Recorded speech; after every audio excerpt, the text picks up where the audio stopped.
दिवा स्वप्न, एका शिक्षण तज्ज्ञाचे स्मरणरंजन. लेखक गिजूभाई बधेका. अनुवाद निरंजन घाटे. वाचन स्वर सुचरिता काळे. भाग दुसरा. प्रयोगाची प्रगती. प्रकरण 1. तिसरा महिना सुरू झाला. आपण काय करतो त्याच्या रोजच्या रोज नोंदी ठेवायला हव्यात, म्हणजे आपण किती प्रगती केली ते आपोआपच आपल्या लक्षात येईल असं मला वाटत होतं. मी पुढच्या महिन्यासाठी एक योजना तयार केली. माझ्या नोंदी हजेरी पत्रकासारख्या असणार नव्हत्या, तर स्मरणाला मदत करण्यासाठीच्या नोंदी असणार होत्या. त्यामुळं प्रगतीचा आढावा घेतला जाणार होता. भाग दुसरा. प्रयोगाची प्रगती. प्रकरण 2. मी अभ्यासक्रमातील एखादा विषय शिकवायला घ्यायचं ठरवलं.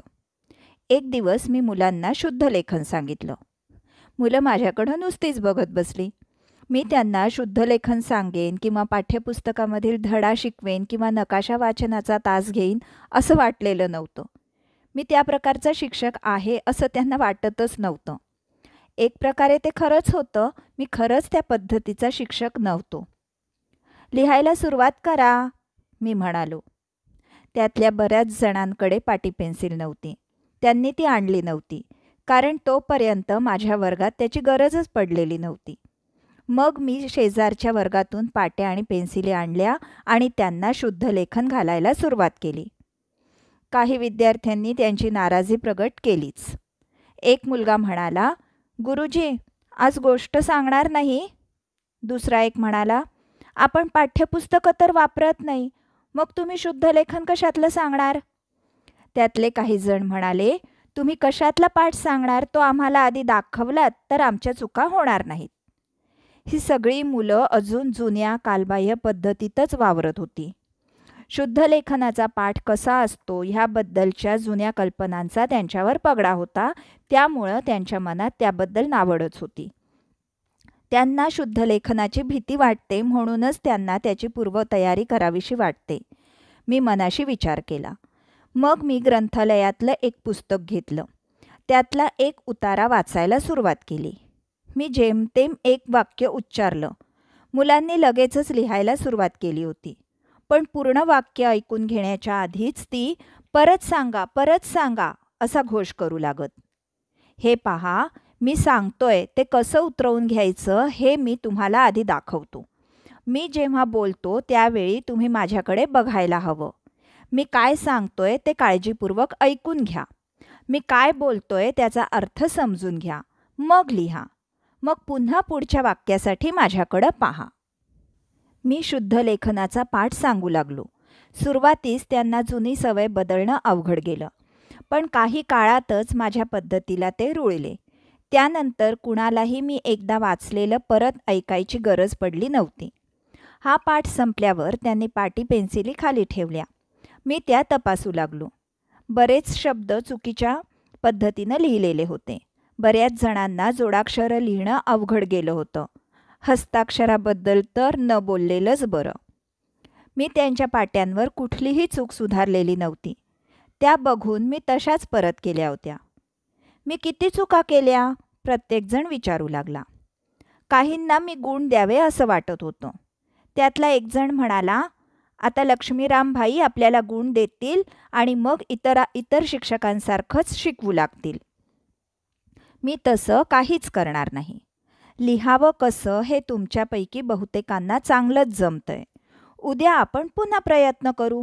हळूहळू तुम्हाला चांगलं लिहिता येऊ लागेल. सरावानं तुम्ही उत्तम लिहू लागाल ह्याची मला खात्री वाटते. तुमच्या चुका दाखवून काय मिळणार? मी म्हणालो. यावर एक मुलगा म्हणाला, पण गुणांचं काय? मी गोष्ट सांगतो तेव्हा तुमचे क्रमांक लावतो का? आपण खेळ खेळतो तेव्हा मी गुण देतो का? तुमच्यापैकी काही जाड आहेत तर काही बारीक, त्याला आपण गुण देतो का? काही श्रीमंत आहेत, काही गरीब, शाळा त्याप्रमाणे क्रमांक लावते का? मी प्रश्न विचारत होतो. मुलं नाही असं उत्तर एकमुखानं देत होती. तेव्हा आपल्याला ही क्रमवारीची पद्धत पाळायची काहीच आवश्यकता नाही. ज्याला गाता येतं तो कविता म्हणेल, त्यातले काही शब्द तो विसरला तर ते आठवून मग तो म्हणेल. ज्याला खेळता येत नाही तो इतरांना खेळताना बघून खेळायला शिकेल. ज्याला खेळता येतं तो खेळाचा आनंद लुटण्यासाठी खेळेल. ज्याचं हस्ताक्षर चांगलं आहे त्याचं उदाहरण इतरांनी लक्षात ठेवून अनुकरण करायला हवं. ज्यांना जी गोष्ट चांगली येते ती त्याने दुसऱ्यांना शिकवायला हवी. नाहीतर मी शिकवीनच, एवढंच मला सांगायचंय. ती मुलं डोळे विस्फारून माझ्याकडे बघत होती. अखेरीस मी त्यांना म्हणालो, आपला वर्ग इतर वर्गांपेक्षा मोकळा आहे. आपण नवी वाट धरली आहे. हा असा आपला वेगळा वर्ग आहे. आपला वर्ग हे शब्द मी 2-3 वेळा त्या शब्दांवर जोर देत म्हणालो. मुलांच्या ते लक्षात आलं. तीही आता म्हणू लागली, आपला वर्ग वेगळा आहे, नव्या मार्गानं चालला आहे. पुढच्या आठवड्यात शुद्धलेखन घेण्याबाबत त्यांच्यात खूपच सुधारणा झाली होती. मी त्यांना रोज गृहपाठ देत होतो. रोज 10 मिनिटं शुद्धलेखन आणि घरून एक उतारा लिहून आणायचा.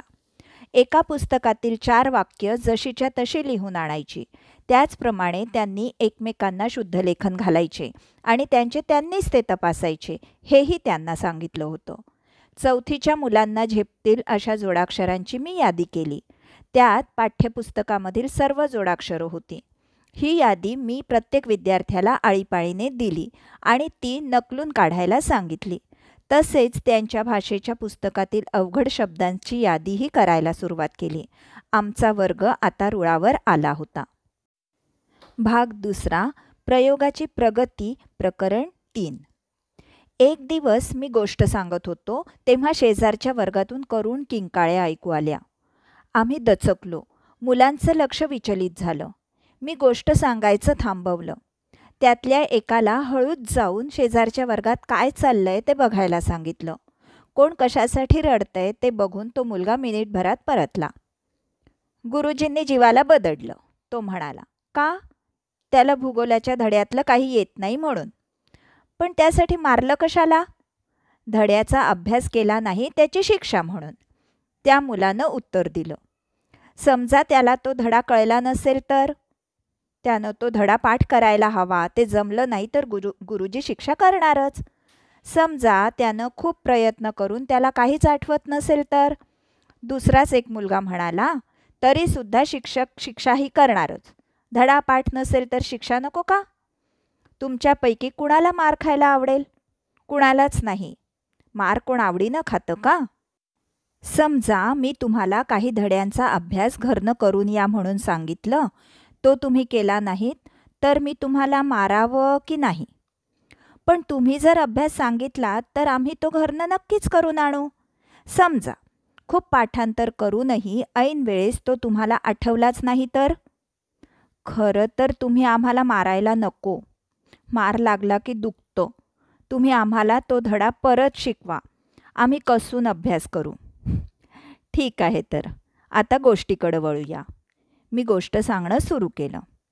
पण त्यांचं सर्व चित्त जीवात गुंतलं होतं. ती मुलं एक एक करून सांगू लागली, गुरुजी, जीवा की नाही शिक्षकांची पाठ वळताच त्यांची टिंगलटवाळी करतो, नक्कल करतो, भिंतीवर त्यांची व्यंगचित्र काढतो आणि त्यांना शिवराळ मथळे देतो. जीवानं ते करायला नको, मी म्हटलं. पण शिक्षक त्याला गुरासारखं बडवतात. ह्यावर काही उपाय सुचतोय का? मी विचारलं. शिक्षकांनी त्याला मारू नये. मग धडे कसे शिकणार? जो धडे शिकत नाही त्याला शाळेतून काढायला हवं. पण मारायचं कशाला? जर मारझोड करून अभ्यास होत असेल तर प्रत्येकाला रोज मारायला हवं. मुलं म्हणाली, गुरुजी, जीवाचा जीव अभ्यासात नाही. याला फास लावून ससे पकडणं आणि गुरं राखणं हे अधिक आवडतं.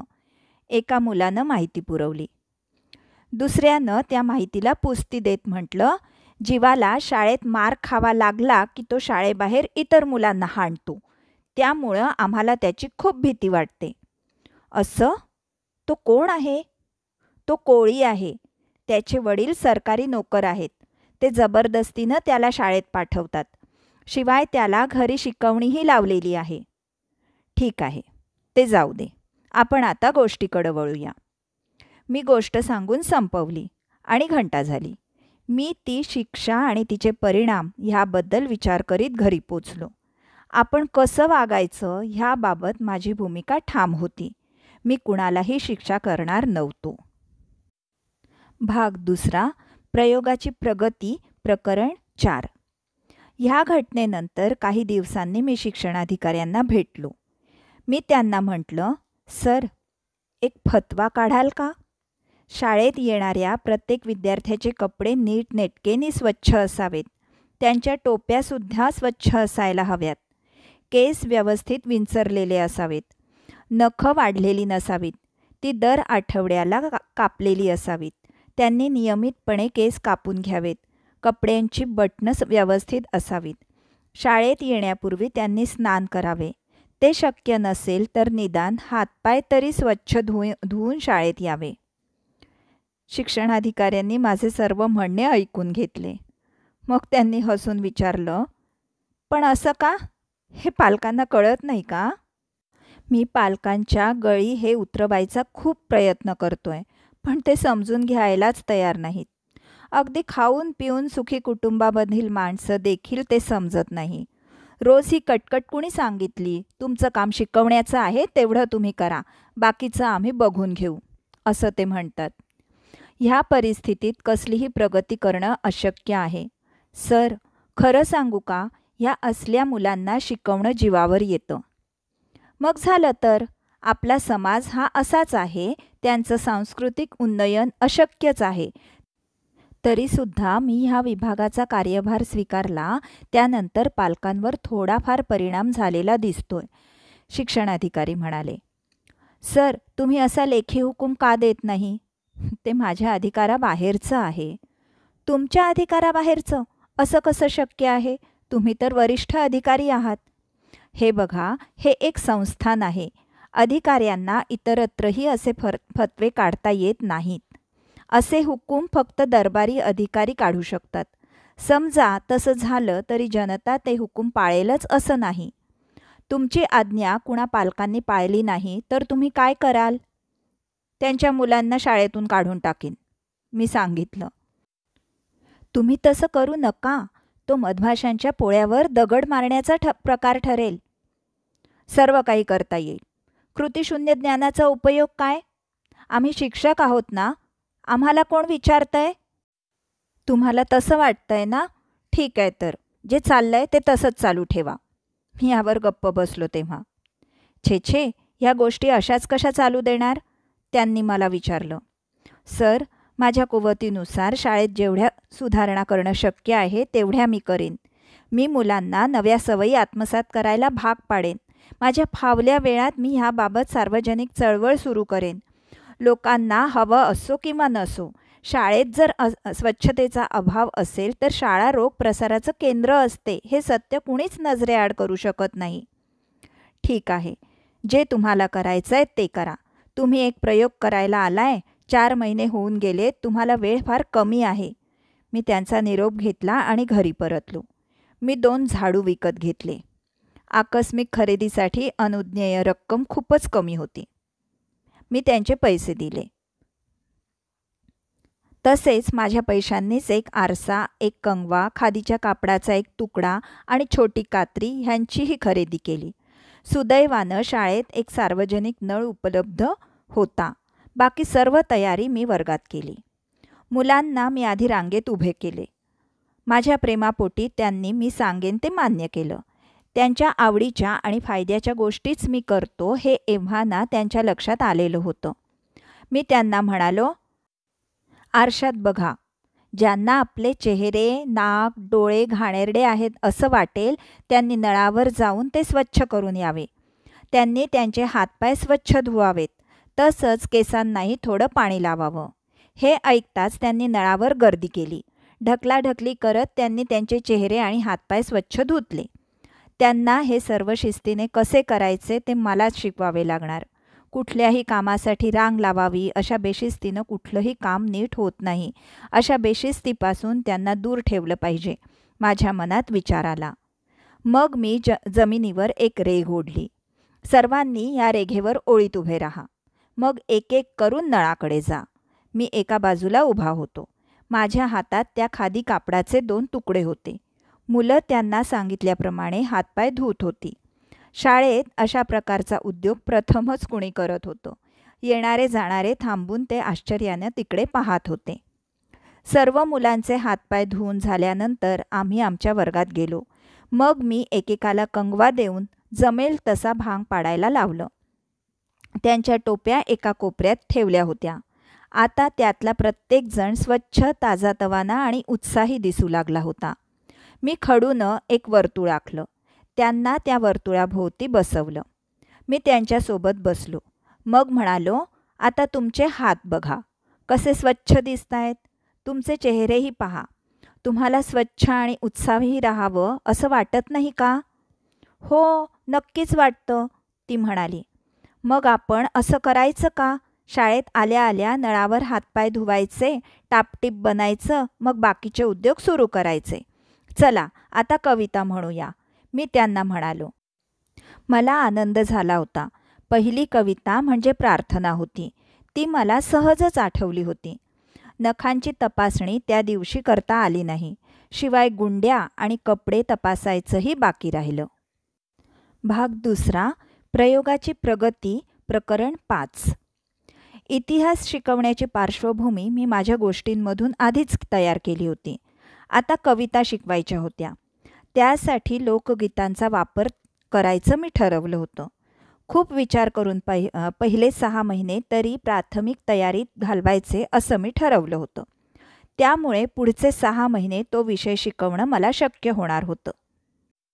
कुठल्याही नव्या गोष्टीची विद्यार्थी सुरुवातीला टवाळी करत, त्या गोष्टीला हसत. मी लोकगीतांची सुरुवात केली ती अशीच. चला मुलांनो, आपण एक गाणं म्हणूया. आधी मी म्हणेन, मग तुम्ही माझ्या मागून म्हणायचं. असं म्हणून मी गाणं म्हणायला सुरुवात केली. कृष्ण माझा सखा. कुणीच माझ्या मागोमाग ते गाणं म्हणू शकला नाही. मला आश्चर्य वाटलं. 4थीच्या वर्गातली मुलं इतकी सोपी ओळ म्हणू शकत नाहीत. बहुधा त्यांना असं गाणं म्हणण्याची सवय नसावी. मग मी दुसरं गाणं निवडलं. ते मोरासंबंधी होतं. थुई थुई नाच माझ्या अंगणात मोरा. ह्यावेळी थोड्याफार मुलांनी ते म्हटलं, पण ते अगदीच बेसूर आणि ओरडून म्हणत होते. गाण्याऐवजी गोंधळच होता तो. शेजारचे शिक्षक येऊन म्हणाले, गुरुजी, जरा आवाज कमी कराल का? मी काय बोलतोय ते माझ्या विद्यार्थ्यांना ऐकू येत नाहीये. दुसरे एक शिक्षक म्हणाले, अहो, तुम्ही रोज काहीतरी नवी अडचण निर्माण करताय. आम्हाला शिकवून देणार आहात की नाही? तुम्ही काय करताय त्याच्या परिणामांची तुम्हाला फिकीर नाही आहे. तुम्ही यशस्वी झालात तर शिक्षणाधिकारी ही सर्व नाटकं आम्हाला करायला लावतील. तुमचा प्रयोग फसला तर तुम्ही निघून जाल. आमचं काय? तेवढ्यात हेडमास्तर तिथे पोचले. अहो लक्ष्मीराम, ही काय खाजगी शाळा वाटली की काय तुम्हाला? तुम्ही असं कोरस गायन सुरू केलं. हे काय पाढे आहेत का? सर्वांनी एका सुरात म्हणायला. ह्याला तुम्ही नवा प्रयोग म्हणताय. हा कसला नवा प्रयोग? आमच्या आधीच्या कित्येक पिढ्यांना असली लोकगीतं ठाऊक होती. मग सगळे तिथून निघून गेले. हे काही खरं नाही. हे सार्वजनिक गायन मला काही काळ थांबवावंच लागेल. त्यांना आता फक्त श्रवणभक्ती करायला लागेल. मी मनाशी विचार केला. मग मी विद्यार्थ्यांना उद्देशून म्हणालो, मी गाणं म्हणेन, तुम्ही फक्त ऐका. मी गाणं म्हणू लागलो. माझा आवाज फारसा चांगला नव्हता, पण मी सुरात गाऊ शकत होतो. जर माझा गळा चांगला असता तर किती चांगले झाले असते. पण मी चांगल्या शैलीत शिवाय हातवारे करीत गात होतो. मी काही काळ नाट्य प्रशिक्षण घेतले होते. काही मुलांना माझं गाणं बरं वाटत होतं. काही मुलं कंटाळली. त्यांच्या खोड्या सुरू झाल्या. चंपक आणि त्याच्या मित्रांनी जणू मला वेडावण्यासाठीच एकमेकांना डोळे मारले. माझ्या नजरेतून ते सुटले नव्हते, पण त्यावर मी नंतर उपाय करणार होतो. जी मुलं कंटाळल्यासारखी वाटत होती त्यांना मी वेगळं बसायला सांगितलं. तुमच्या पाट्यांवर तुम्हाला वाटेल ते लिहा किंवा चित्र काढा, मी त्यांना म्हणालो. मग मी आणखी एक गाणं म्हटलं. आता मुलं माझं गाणं लक्षपूर्वक ऐकत होती. मुलांना दुसरी रचना अधिक आवडलेली दिसली. मग मी तेच गाणं पुन्हा पुन्हा म्हटलं. प्रत्येक गायनानंतर ती मुलं त्या गाण्याकडं जास्त कान देऊन ऐकू लागली होती. मी त्यांना सांगितलं, मी जे गाणं म्हणतोय ते लक्षपूर्वक ऐका, पण ते इतक्यात मोठ्यानं म्हणू नका. शाळेच्या आवारात तर अजिबात म्हणू नका. 2 दिवसातच ती मुलं ते गाणं गुणगुणताना दिसू लागली. मी त्यांना ते गाणं शाळेच्या आवाराबाहेर जाऊन म्हणा असं पुन्हा बजावलं. आता गावात चर्चा सुरू झाली. हे कुठलं गाणं आहे बरं? भानाशिंपी म्हणाला, हे तर भवईमधलं गीत आहे, नवरात्रीत म्हणतात ते. म्हणजे हे मास्तर भवईतले कलाकार दिसतात. ते इथं भवई शिकवायला आलेत की काय? राघवनं त्याचं म्हणणं मांडलं. मुलांच्या आयांनाही आता काळजी वाटायला लागली. स्त्रियांनी म्हणायची गाणी ते मुलांना कशाला शिकवतायत? त्या विचारू लागल्या. मी या सर्वांकडे दुर्लक्ष केलं. अशा गोष्टींकडे लक्ष दिलं तर मी काम कसं करू शकणार होतो? प्रयोग यशस्वी करायचा तर मला नेटानं तो राबवावा लागणार होता. नवी वाट चोखाळायची तर ह्याला पर्याय नव्हता. मी रोज नवनव्या कविता म्हणू लागलो. त्यातल्या कुठल्या कविता मुलांना आवडतात ते बघू लागलो. ह्या काळात बऱ्याच मुलांना अर्धा डझन कविता तरी पाठ झाल्या होत्या. त्यात गायन न आवडणारी काही मुलं होतीच, असणारच. ती ह्यावेळी लिहित किंवा वाचत बसत. मी त्यांच्याकडे दुर्लक्ष करीत असे. मग दांडिया रास खेळायचा विचार माझ्या मनात डोकावला. कथाकथन, ग्रंथालय, आदर्शपाठ, खेळ, शुद्धलेखन, कविता गायन, शिवाय स्वच्छता आणि टापटीप आणि प्रार्थना. त्या काळात वर्ग असा चालला होता. धन्यवाद. पुस्तक वाचन जास्तीत जास्त जणांपर्यंत पोचवाल आणि लाईक, शेअर आणि सबस्क्राईब कराल ही विनंती.